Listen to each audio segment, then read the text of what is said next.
বরকত কি এবং কেন এটি হারিয়ে যায়? আসসালামু আলাইকুম ওয়া রাহমাতুল্লাহ। আমার প্রাণপ্রিয় দিনী ভাই ও বোনেরা, আজ আমরা খুব সিরিয়াস একটি বিষয়ে কথা বলবো। আপনি কি কখনো খেয়াল করেছেন আপনার আয় আগের চেয়ে বেড়েছে?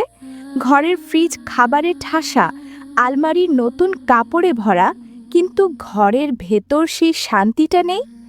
টাকা আসছে কিন্তু পানির মতো বেরিয়ে যাচ্ছে।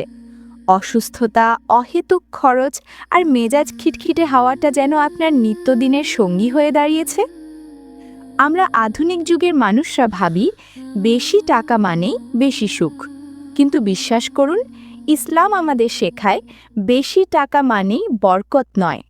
বরকত হলো আল্লাহর পক্ষ থেকে দেওয়া এমন এক অদৃশ্য নেয়ামত যা অল্প খাবারকে অনেক মানুষের জন্য যথেষ্ট করে দেয়, অল্প আয়ে পুরো মাস স্বাচ্ছন্দ্যে কাটিয়ে দেয় এবং ছোট একটি ঘরে জান্নাতি শান্তি এনে দেয়। আজকের এই ভিডিওতে আমরা আলোচনা করব এমন কিছু গোপন কারণ যা আমাদের অগোচরেই আমাদের ঘর থেকে রিজিক ও বরকত কেড়ে নিচ্ছে। এগুলো হয়তো আপনি কোনোদিন ভেবেও দেখেননি। আজকের আলোচনা আপনার চোখ খুলে দেবে ইনশাআল্লাহ। ২. রিজিক বনাম বরকত, একটি ভুল ধারণা। সংশোধন। আলোচনার গভীরে যাওয়ার আগে আমাদের বুঝতে হবে রিজিক মানে কেবল টাকা নয়। আপনার সুস্বাস্থ্য রিজিক, আপনার নেক সন্তান রিজিক, আপনার রাতের ঘুম রিজিক, এমনকি আপনার মনের শান্তিও একটি বিশাল রিজিক। আর বরকত হলো সেই রিজিকের স্থায়িত্ব এবং কার্যকারিতা। ৫০০ টাকা পকেটে নিয়ে আপনি সারা মাস শান্তিতে থাকলেন, এটাই বরকত। আর ৫ লাখ টাকা আয় করেও যদি আপনাকে প্রতি রাতে ঘুমের ওষুধ খেতে হয়, তাহলে বুঝে নেবেন সেখানে বরকত নেই। রাসূলুল্লাহ সাল্লাল্লাহু আলাইহি ওয়াসাল্লাম সবসময় আল্লাহর কাছে বরকতের দোয়া করতেন, কারণ বরকতহীন জীবন হলো ফুটো বালতির মতো। আপনি যত পানিই ঢালুন না কেন, তা কখনোই পূর্ণ হবে না। ৩. কারণ ১. অকৃতজ্ঞতা বা নাশুকরিয়া, সবচেয়ে বড় গোপন কারণ। বরকত কমে যাওয়ার ১ নম্বর গোপন কারণ হল নাশুকরিয়া বা সব সময় অভিযোগ করা। আমাদের অনেকের স্বভাব হলো আল্লাহ আমাদের যা দিয়েছেন তার জন্য শুকরিয়া না করে যা দেননি তা নিয়ে আফসোস করা।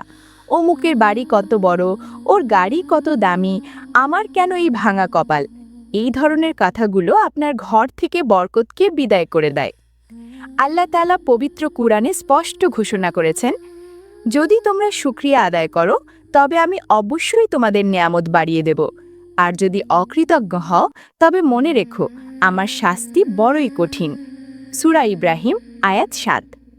দেখুন বোন, আপনি যখন আপনার ডাল ভাত খেয়ে বলেন আলহামদুলিল্লাহ, তখন সেই ডাল ভাতের বরকত বিরিয়ানির চেয়েও বেড়ে যায়। আর বিরিয়ানি খেয়েও যদি আপনি খুঁত ধরেন, তখন সেই খাবারের পুষ্টি আর শান্তি আল্লাহ কেড়ে নেন। ৪. কারণ ২. গীবত বা পরনিন্দা, ঘরের ভেতর আগুনের লেলিহান শিখা। ঘরের ভেতর বরকত কমে যাওয়ার দ্বিতীয় কারণটি আমরা মহিলারা সবচেয়ে বেশি করি, আর তা হলো গীবত বা অন্যের সমালোচনা করা। বসে বসে দেওরের বদনাম, ননাসের সমালোচনা বা প্রতিবেশীর হাড়ির খবর নেওয়া, এগুলো কেবল গুনাহ নয়, এগুলো বরকত ধ্বংসকারী দানব। রাসূলুল্লাহ সাল্লাল্লাহু আলাইহি ওয়াসাল্লাম গীবতকে মৃত ভাইয়ের গোশত খাওয়ার সাথে তুলনা করেছেন। আপনি কি চান আপনার ঘরে মৃত মানুষের পচা গোশতের দুর্গন্ধ থাকুক?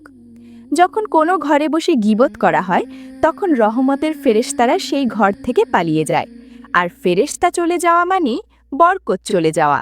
তাই আজই আপনার ড্রয়িং রুমের আড্ডায় গীবতের দুয়ার বন্ধ করুন। ৫. গুনাহের কাজ ও অশ্লীলতা, স্মার্টফোনের মরণ ফাঁদ। আমাদের ঘরগুলো এখন গুনাহের আস্তানা হয়ে উঠছে। টেলিভিশন বা স্মার্টফোনে সারাদিন গান, নাটক বা সিনেমা চলা, যেখানে পর্দাহীনতা আর বেহায়াপনা রয়েছে, তা আপনার ঘর থেকে বরকত কেড়ে নিচ্ছে।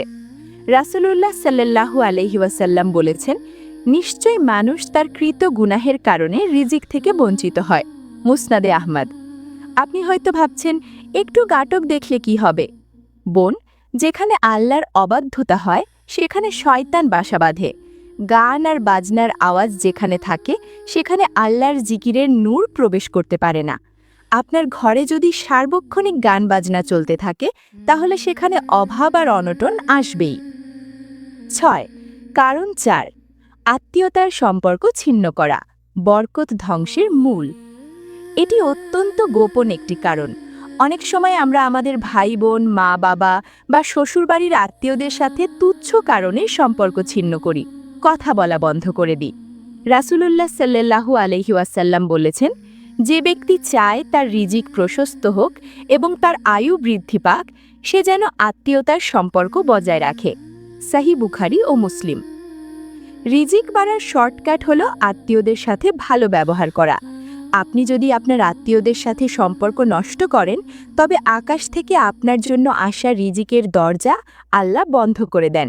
ঘরের বরকত চাইলে আগে মনের সংকীর্ণতা দূর করুন এবং ক্ষমা করতে শিখুন। 5.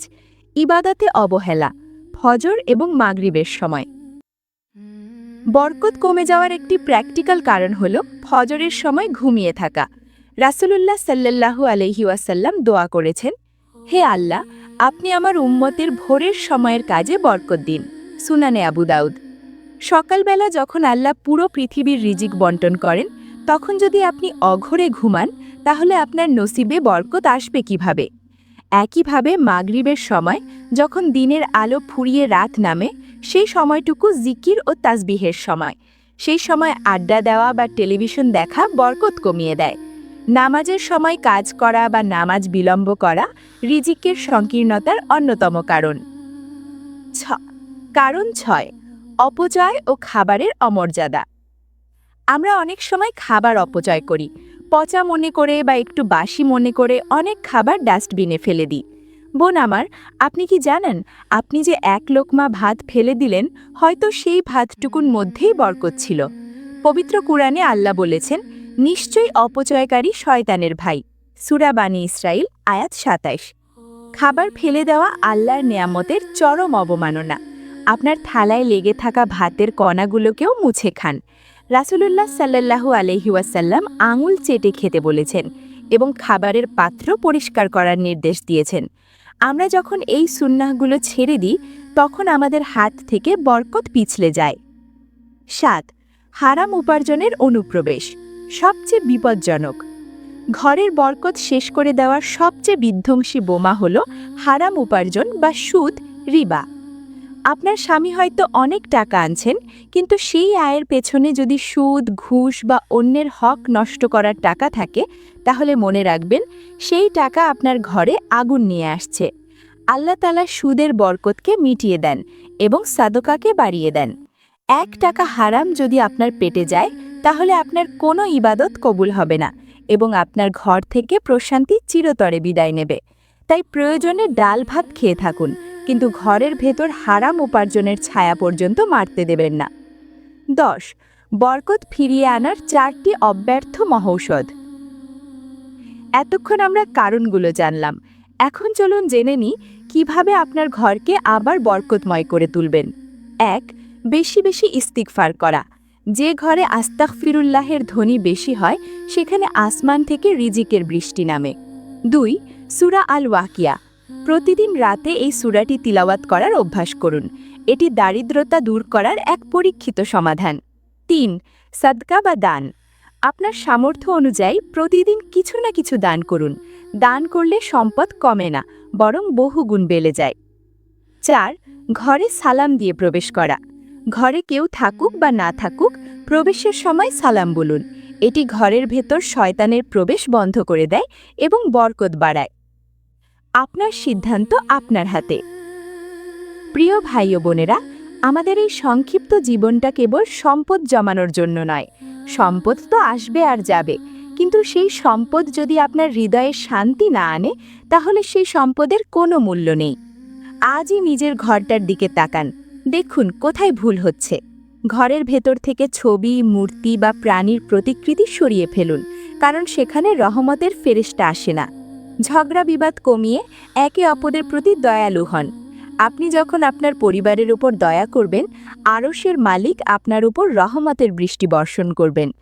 আল্লাহ আমাদের সবার ঘরকে বরকতে ভরিয়ে দিন, আমাদের হালাল রিজিকে তুষ্ট থাকার তৌফিক দিন। আমিন।